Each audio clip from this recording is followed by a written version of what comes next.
this is Summer Lynn from Chicago, Illinois. Just wanted to give a huge shout out to the Relay for all the love and support they've given my team and I. And make sure you stay tuned for all the latest boxing news. Welcome to the motherfucking Relay. We're covering today's top boxing news. Ow! Okay, we'll start with this. Well, I'm sure that most of you have heard by now. Per a tweet from Michael Benson, among others, Vasyl Lomachenko versus Teofimo Lopez is reportedly on the verge of collapsing.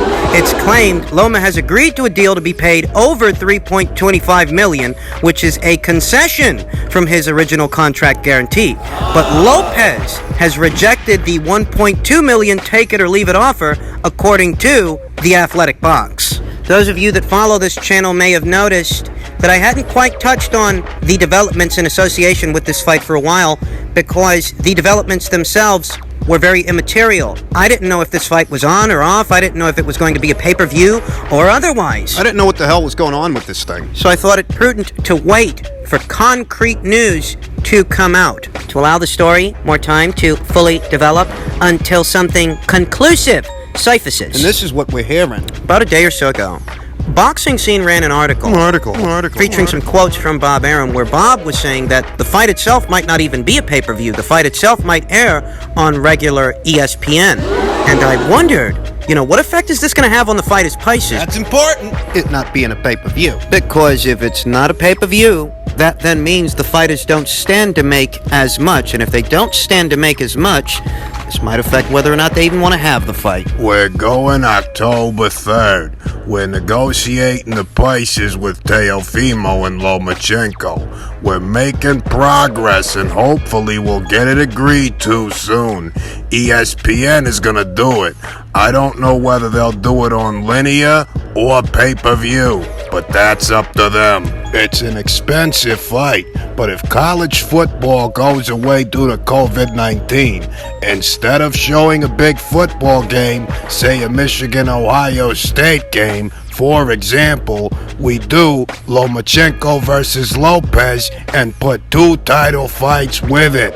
That's a big tentpole event that could be a good substitute for a big college football game on ESPN. Now, this is what the talk was just a day or so ago, whereas now what we're hearing, per a tweet from Mike Kopinger, is that with the proposed date a little over 60 days away, Teofimo is resigned to defending his title against a different opponent. Per sources, can the fight be salvaged? I mean, you see how immaterial things have been. You see how immaterial things can be.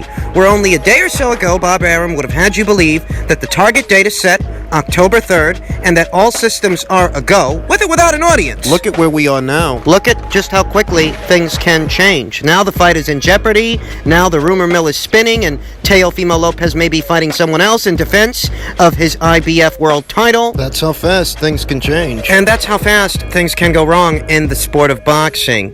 I wondered if Teofimo was pricing himself out. I wondered if it would be prudent, right now, accurate, to call this a duck. Is it too soon to call it that? So for context, I went back, did a little bit of digging, and tried to see, what did they give Teofimo Lopez for the Richard Commey fight? What kind of money did he make in that fight? Can we cross-compare the purses between what's on the table for him now and what he made then to see if maybe it's Teofimo that's being unreasonable? And oddly enough, per Forbes magazine, it hasn't been revealed how much Lopez will make for this fight. But according to The Athletic, Commey's purse will be about $750,000. $750,000. Now, you got to remember, in that fight, Richard Commey was the reigning champion. He was the one in possession of the IBF title. So is it possible that Teofimo Lopez got less than that? Got less than $750,000? Well, it's possible. I'll tell you what I'll do.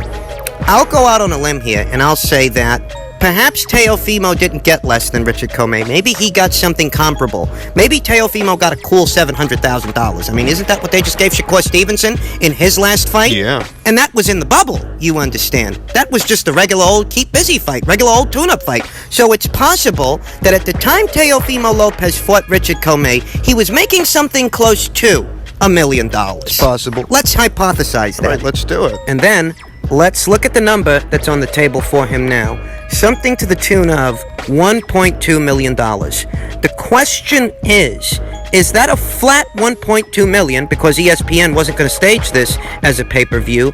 Or is that a $1.2 million guarantee with an upside of the pay-per-view? Because I think that makes a world of difference. I think that makes a world of difference in this situation.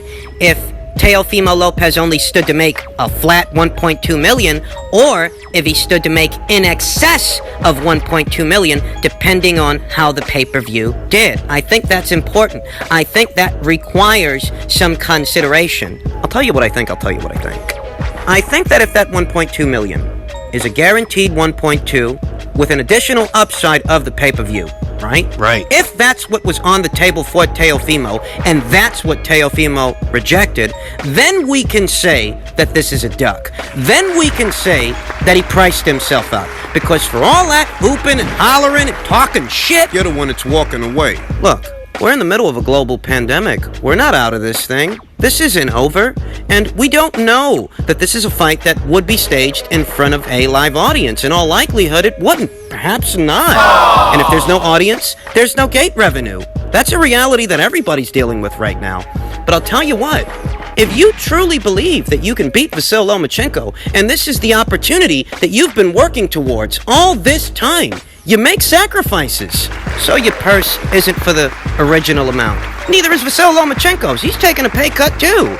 And I know you're not expecting that guy to take the same kind of price as you. For Christ's sake, you're the one that called him out. I mean, let's be realistic here. There's an A side and there's a B side. And I know a lot of people don't like to deal with that. They only want to deal with it when it's convenient for them, when it suits their narrative. But that's the reality in all of these instances. And in this instance, Vasyl Lomachenko's the A side. What do you expect? You really want this guy, and you think you can beat him, you think you're the one that can do it, you bite the bullet, you make the sacrifice to get to the other side of the fight, and what rewards await for you there? Because you got a lot of fighters that seem to have a self-defeating mentality to where they just want to get paid to show up. They don't see another side to the fight. That if you beat this guy, you'll be the one getting the lion's share of the pot. I mean, that's how it's supposed to work. Just not lately. Lately, you got a lot of guys who want to get paid just to show up. They don't really care if they win or lose. They're not actually trying to get to the other side of the fight. They just want the payday associated with the singular event, with the singular fight. And that speaks to whether or not they like their own chances. Now, I'm not in a rush to jump to conclusions like some others are, because there are already many frustrated fight fans taking to Twitter, taking to YouTube, taking to various social media platforms to express their frustration with this situation. But here and now, we don't have all the facts. We don't have all the particulars that would give us the clearest picture as to what's going on here. We don't have that information. Was this fight going to be billed as a pay-per-view? Was it not going to be billed as a pay-per-view? Was the 1.2 million on the table for Teofimo a flat 1.2 million? Or was that 1.2 million in addition to a pay-per-view upside? We don't know. Not right now. And until we do, I myself am not in a rush to jump to conclusions until all the information is made available. I'm not going to call it a duck just yet until we know just what kind of situation this was. I think that if there are many people out there who have grown impatient with this situation and others like it, it's because it's a situation that Teofimo Lopez and, his team, they created. You guys called Vasyl Lomachenko out. You guys said that you were the ones to beat him. You guys said that you wanted that fight. And on the eve of it, when it's time to put the ink to the paper and get the fight done, it's your end of it that's causing all the problems, even though you're not the A side. You think about that. You think about how it was Teofimo Lopez who came into the spotlight by calling out Vasyl Lomachenko. But it was also Teofimo Lopez who said he doesn't want to wait. He doesn't want to wait for Vasyl Lomachenko. And he might so decide to move up in weight because it's getting harder to make 135 pounds. And it was also Teofimo Lopez who said, no audience, no fight. Well, then how do you expect to have this fight? That also came from Teofimo Lopez, that in the absence of a live audience, he'd rather not go through with this thing at a time when, in all likelihood, that might be the case. So do you want this fight, or do you not want this fight? And now, the issue seems to be the money. Issue after issue after issue. In full view of the public eye. I mean, there are those out there who choose to tell the story a certain way, but we here at the Relay, we're not playing sides. We're giving it to you straight.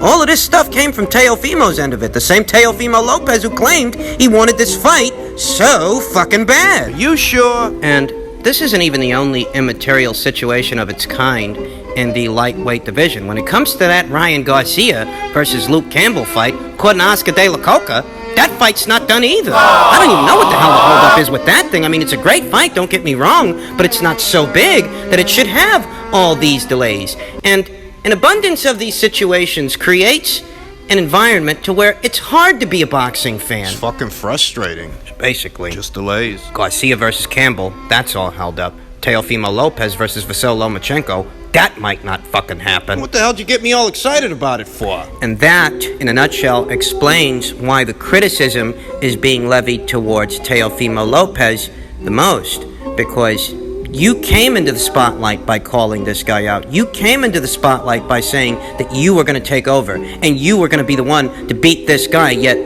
any of the difficulties that this fight has been experiencing the last couple of months outside of the COVID-19 pandemic have been coming from you. And at this point, I don't know if these two guys are going to fight. I don't know if this fight is or isn't going to get made. All I know is that if it doesn't, that is a black eye for the sport of boxing, as this was one of the more highly anticipated fights in the sport of boxing, and once again, boxing failed to deliver a fight to the fight fans that the fight fans wanted the most. And finally, WBC super middleweight champion David Benavidez had this to say. He says, "I have what Canelo wants, the WBC title." He was quoted as saying, "I have a title that Canelo wants, the WBC. If he gives me the fight, it will be an honor for me. And if he gives me the opportunity, I will be ready. I think I have what it takes to beat him. Youth, strength, speed, and I think I can beat him," said Benavidez during the WBC's Tuesday Coffee. "It is a fight that I want, and if he gives me the fight, it is going to be a war. For people, it is going to be a fight that people want to see. Boxing wins with that fight." I've come to the conclusion that not everyone who name drops Canelo Alvarez actually wants the fight with him.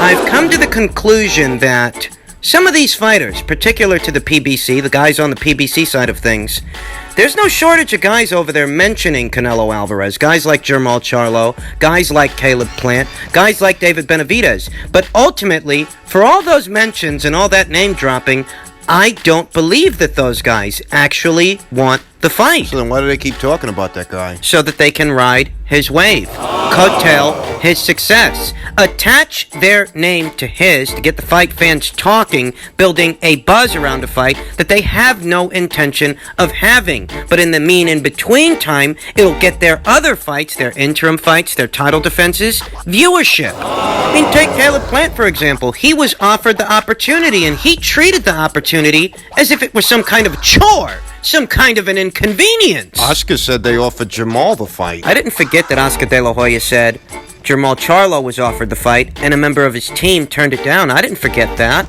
Jermall still has yet to answer for that. Jermall's just one of several guys on that side of the street, like Caleb Plant and like David Benavidez, who name drops Canelo Alvarez regularly. They claim they want the fight, But I don't think they really do. I mean, how good is the relationship between Golden Boy Promotions and the PBC anyway? Do you really think that Al Heyman wants to send one of his guys over there? Do you think he wants to run the risk of one of his champions, one of his premier boxing champions, losing their O's and losing one of their titles to a Golden Boy fighter, even if that Golden Boy fighter is Canelo Alvarez himself? How do you think that actually sits with Al Heyman? Do you honestly believe that's what he wants? I'll tell you what I think.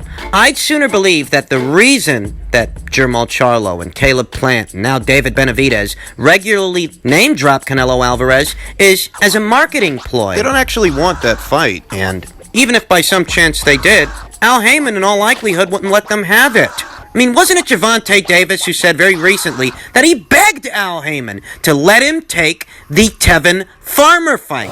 Emphasis on begged him to let him take the fight. And did he? And it's the funniest thing because, comparatively, Gervonta stood a better chance of beating Tevin Farmer and taking his IBF title than any of those three guys stand a chance of beating Canelo Alvarez. You gotta hit Canelo with a chair. You gotta shoot this guy with a shotgun and hit him with a chair in order to beat this guy. I'm lying. But in a fight, where Gervonta Davis actually stood a chance of winning.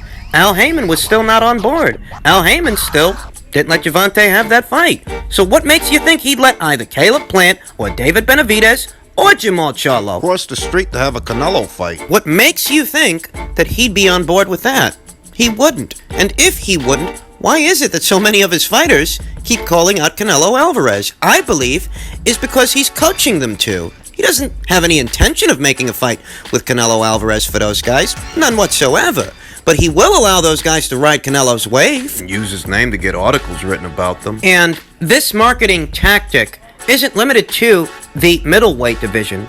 We go a couple of weight classes lower to the bantamweight division. I believe something very similar is going on when it comes to Guillermo Rigondeaux and Naoya Inoue. Because Rigondeaux, he claims he's monster hunting. Don't forget about Luis Neri. Was yet another PBC fighter who has Naoya Inoue's name in his mouth. Naoya Inoue, who just so happens to be a top-ranked fighter. And we all know how much the PBC and Top Rank love doing business with each other, right? Right. That's why we're getting this Crawford versus Spence fight. Wait. That fight's not happening, is it? No, it's not. I mean, what are we supposed to think? Are we supposed to be naive? Are we supposed to be gullible? That all these different guys that are on the PBC side of things are going to be willing to cross over to either the Top Rank or Golden Boy side of things. That Al Heyman is gonna let them. Cross over to opposing sides of the street for fights with other fighters, to be content on someone else's platform, someone else's network. This is what we're expected to believe. Yeah, I don't believe that shit. Hey, listen, I got nothing against one fighter calling out another fighter for a fight, so long as what he's calling him out for is a goddamn fight. Why would I be? I'm a fight fan, so I want to see fights.